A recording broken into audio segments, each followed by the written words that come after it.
Bonjour, je vais vous parler aujourd'hui de la toxine botulique dans la pathologie laryngée. La toxine botulique fut utilisée la première fois en 1985 par Andrus Blitzer pour traiter un patient atteint de dysphonie spasmodique. Depuis, ces indications se sont étendues à de nombreuses pathologies laryngées et extralaryngées comme le spasme hémifacial, le blépharospasme, la dystonie oromandibulaire et bien d'autres dysfonctionnements neuromusculaires et glandulaires. Les indications que nous allons envisager ici sont les dystonies laryngées. Ces dystonies se caractérisent par des contractions soutenues et involontaires des muscles du larynx et réalisent 4 types de tableaux. La dysphonie spasmodique en adduction, la dysphonie spasmodique en abduction, la dysphonie spasmodique de type mixte et la dystonie laryngée dyspnéisante. Cliniquement, les dystonies du larynx débutent en moyenne à l'âge de 40 ans, atteignant la femme de façon prépondérante, avec un rapport de 3 à 8 femmes pour un homme, selon les différentes statistiques. Elles apparaissent de façon progressive ou brutale et surviennent le plus souvent à la suite d'un traumatisme psychique ou physique.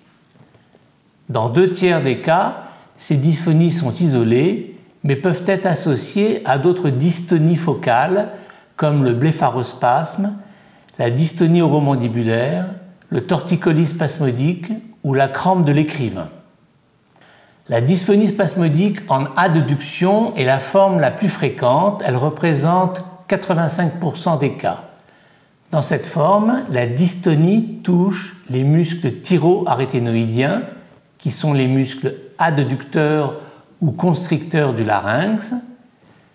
Comme vous pouvez l'entendre, la voix est alors hachée, forcée, éraillée, avec des arrêts vocaux. Monsieur Seguin n'avait jamais eu de bonheur avec ses chèvres. Il les bernait toutes de la même façon. Un bon matin, elles cassaient leurs cornes, s'en allaient dans la montagne, et là où Loulou les mangeait. Le forçage et la fatigue vocale s'accompagnent d'une mauvaise coordination de la respiration pendant la phonation. Elle est parfois associée à un tremblement de la voix, notamment chez le sujet âgé, mais aboutit rarement à une aphonie. On peut noter encore que la voix s'améliore sous l'effet de la colère ou lorsque le patient crie. En voici un autre exemple. Bien, comment trouvez-vous votre voix en ce moment? Pas terrible du tout, ça va à peu près bien le matin, ou au téléphone quand je n'ai pas causé longtemps, mais dès que je vais avoir une conversation suivie avec quelqu'un, en fait, c'est assez pénible et fatigant. Est-ce qu'il y a une différence entre le matin et le soir? Oui. C'est-à-dire? Le matin, quand je me lève, j'arrive quand même à avoir pratiquement une voix pendant quelques minutes normale, et puis après, ça se met à être beaucoup bien. La deuxième forme clinique est la dysphonie spasmodique en abduction. Dans ce cas, la dystonie atteint les muscles crico-aryténoïdiens postérieurs, qui sont les muscles abducteurs ou dilatateurs du larynx. Cette forme clinique est plus rare que la précédente et son diagnostic est plus difficile car moins caractéristique. La voix est chuchotée, murmurée, à peine audible, avec parfois, comme dans la précédente forme, une fatigue vocale, un forçage vocal et un défaut de coordination de la respiration pendant la phonation. Elle est souvent précédée par des épisodes d'aphonie à répétition, spontanément résolutifs. En voici un exemple. Bien, alors je vous ai injecté il y a 6 mois. Oui. Et quels ont été les effets de l'injection? Donc les premiers temps, je n'ai pas repris tout de suite. Ce n'est qu'après un mois, je dirais même un mois et demi cette fois-ci-là. Vous avez récupéré une voix normale? Quand je parle pas la voix basse, c'est beaucoup mieux. Mais quand j'essaie d'aller au-delà, là, c'est beaucoup moins. Vous avez eu des effets secondaires après la précédente injection? Non, jamais. Jamais. Aucun. Et là maintenant vous êtes gêné? Non, ça va. Mais parfois quand je parle comme ça un peu pour une durée, le soir, je sens quand même une douleur. C'est toujours du côté droit. Et des difficultés pour parler le soir plus que le matin ou c'est à peu près identique? Peut-être un peu moins, oui. D'accord. Ouais. Le troisième type est la dysphonie spasmodique de forme mixte ou compensée qui représente environ 2% des cas. Cette forme se caractérise par le passage, après plusieurs mois ou années d'évolution, d'une forme en adduction vers une forme en abduction et inversement. Tout se passe comme si survenait une compensation d'origine sans doute centrale. Enfin, la dernière forme est la dystonie dyspnéisante du larynx.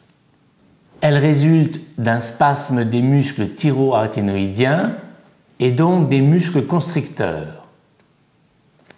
On la désigne sous le nom d'adduction paradoxale des cordes vocales. Lorsque cette adduction est permanente, l'espace glottique est réduit et il en résulte une dyspnée inspiratoire continue, mais qui peut se majorer à l'effort et disparaître pendant le sommeil. Le stridor s'accompagne d'une légère dysphonie et peut mettre en jeu le pronostic vital avec l'apparition de crises d'asphyxie aiguë. Parfois, l'adduction paradoxale des cordes vocales est déclenchée par l'effort. On a ainsi décrit un tableau clinique qui s'appelle obstruction laryngée induite par l'effort ou en anglais EILO, Exercise Induced Laryngeal Obstruction. Il se voit chez les athlètes de compétition qui présentent à l'effort des mouvements d'adduction des cordes vocales pendant l'inspiration. Dans les deux cas se pose bien sûr le problème du diagnostic différentiel avec l'asthme. Le bilan d'une dystonie du larynx repose sur plusieurs éléments. D'abord, bien sûr, une vidéofibroscopie du larynx qui permet d'éliminer une lésion inflammatoire ou tumorale du larynx. Cette vidéofibroscopie peut être complétée par une vidéostroboscopie du larynx ou une HSDI, High Speed Digital Imaging, qui étudie la motricité laryngée et détecte les mouvements anormaux des cordes vocales. Voici un aspect de vidéostroboscopie normale du larynx.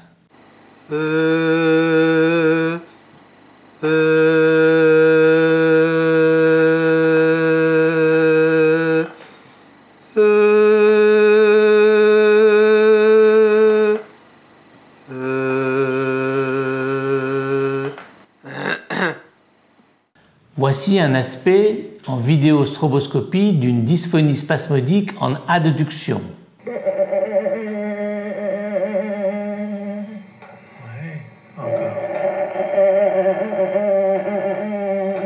Respirer. Aigu. Voici l'aspect en vidéostroboscopie d'une dysphonie spasmodique en abduction.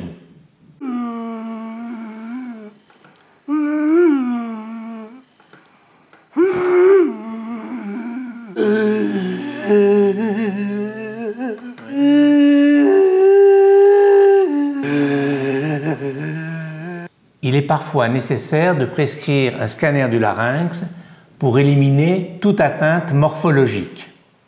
Ce bilan est complété par un bilan phoniatrique qui comprend une analyse perspective de la voix, appelée GERBAS, une analyse informatisée du signal sonore vocal, VoiceScope, et la réalisation de tableaux de la qualité de vie appelés VHI, Voice Handicap Index. Cet indice est calculé à partir de facteurs émotionnels, physiques et fonctionnels, comme vous pouvez le voir sur ce tableau.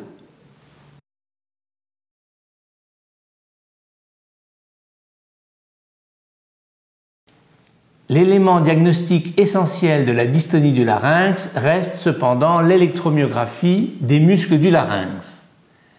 Cet examen est réalisé en ambulatoire, en double équipe, avec un ORL et un neurologue électrophysiologiste, sans anesthésie locale ou générale. Au cours de cet examen, l'ORL met en place une électrode de détection creuse dans les principaux muscles du larynx, à savoir les muscles thyroarythénoïdiens et les muscles cricoarythénoïdiens postérieurs. On obtient ainsi des tracés pathognomoniques de la maladie dystonique avec la présence de bouffées de potentiel d'action, d'une activité de repos, d'une hyperactivité à la phonation ou d'un asynchronisme du tracé par rapport à la phonation.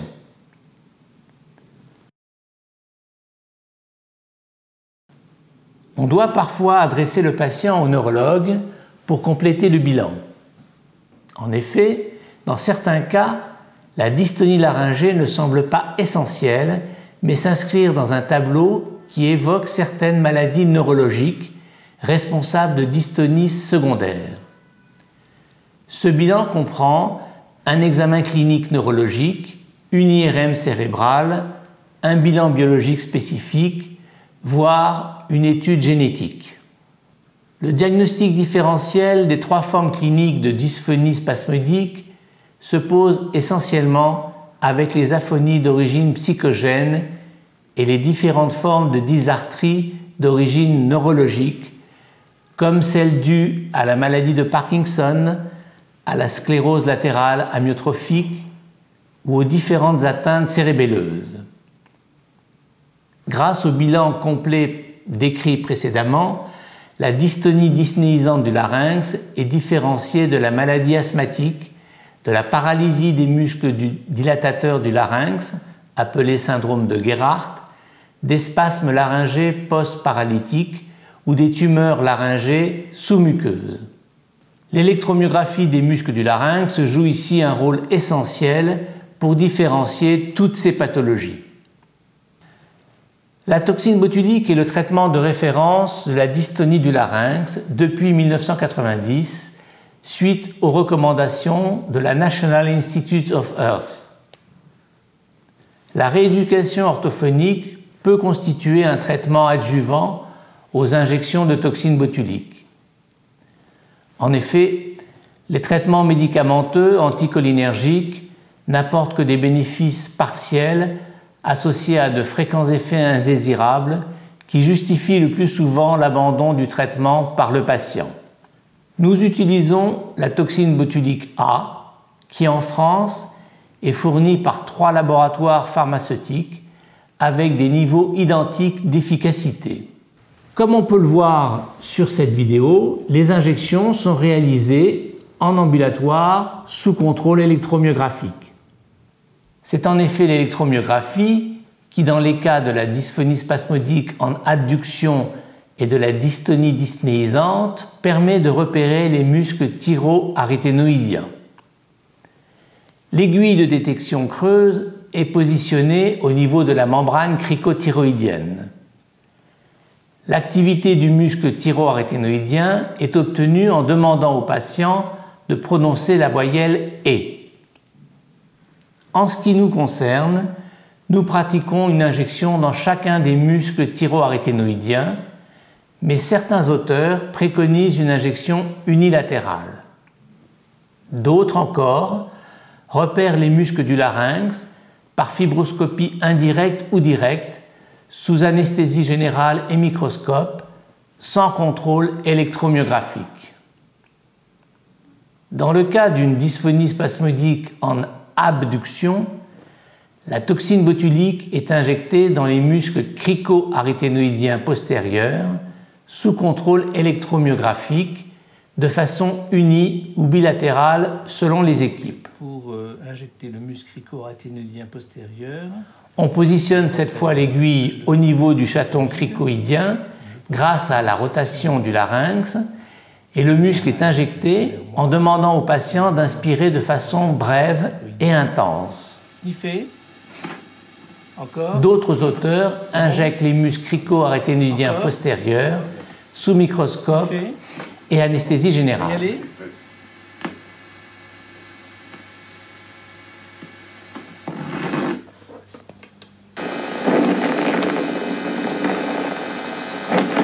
Voilà, donc là on a une bouffée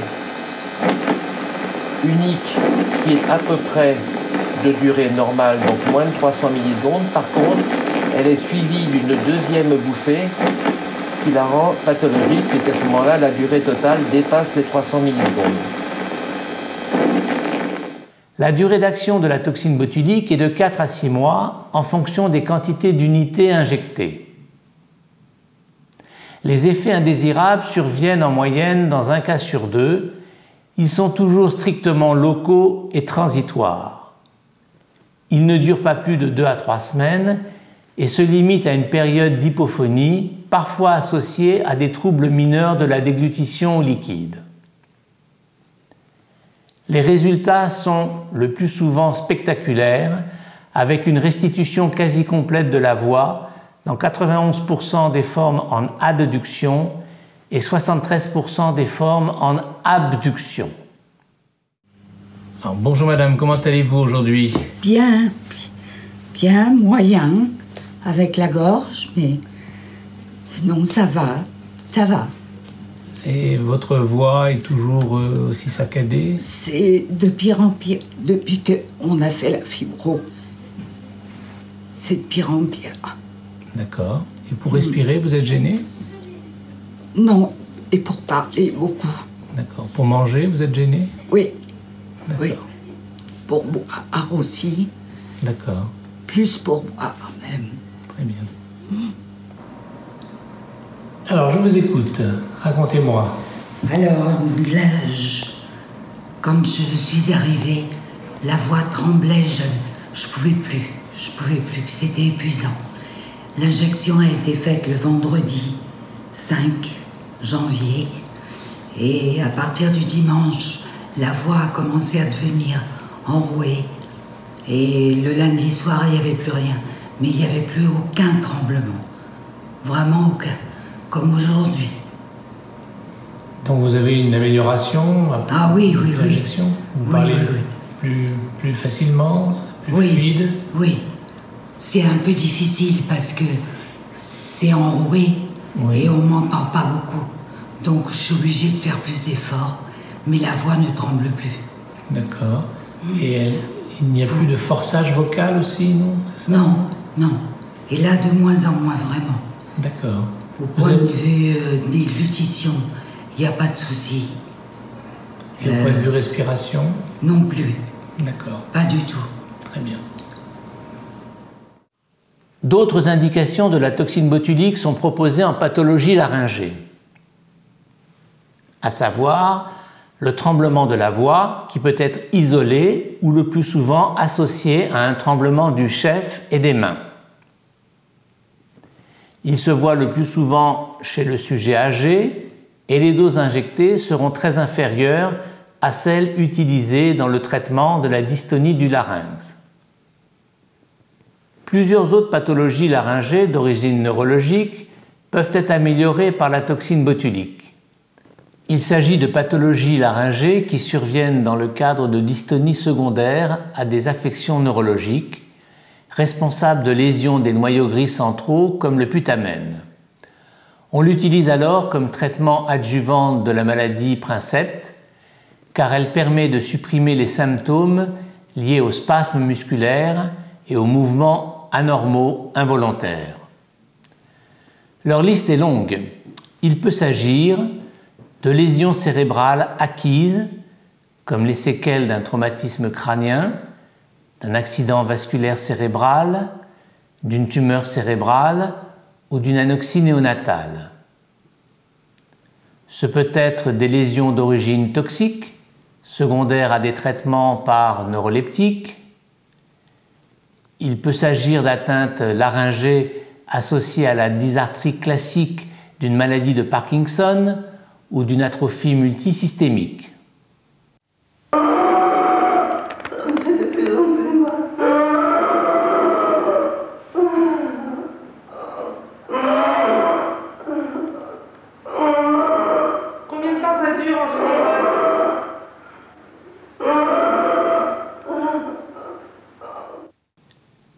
Citons encore les maladies hérédodégénératives telles que la maladie de Wilson ou de Huntington, ou bien la localisation laryngée d'une sclérose en plaques. On peut ainsi proposer de traiter avec de la toxine botulique des myoclonies laryngées et certains spasmes laryngés post-paralytiques qui surviennent, par exemple, à la suite d'une paralysie récurrentielle post-thyroïdectomie. Dans ces dernières indications, la plus grande prudence s'impose car les muscles qui sont injectés associent des phénomènes de dénervation neuromusculaire et des spasmes musculaires. Enfin, je rappelle que toutes les tentatives de traitement du bégaiement par la toxine botulique ont échoué, et ceci s'explique notamment par l'extension des spasmes aux muscles du larynx, mais aussi du pharynx, du voile du palais et de la langue. En conclusion, la toxine botulique a transformé le pronostic fonctionnel des patients atteints de dystonie laryngée, bien qu'il ne s'agisse que d'un traitement symptomatique. Toutefois, la prise en charge de ces patients nécessite une collaboration étroite avec plusieurs spécialistes réunissant des ORL, des neurologues, des électrophysiologistes, des phoniatres, des psychiatres, des orthophonistes et des généticiens. Je souhaiterais toutefois insister sur le fait que l'un des écueils des nombreuses pathologies laryngées pouvant bénéficier de la toxine botulique est la méconnaissance des nombreux diagnostics évoqués plus haut. La toxine botulique est utilisée par de très nombreux praticiens depuis plus de 30 ans et a donc fait preuve de son efficacité et de son innocuité à condition de respecter les règles de prudence.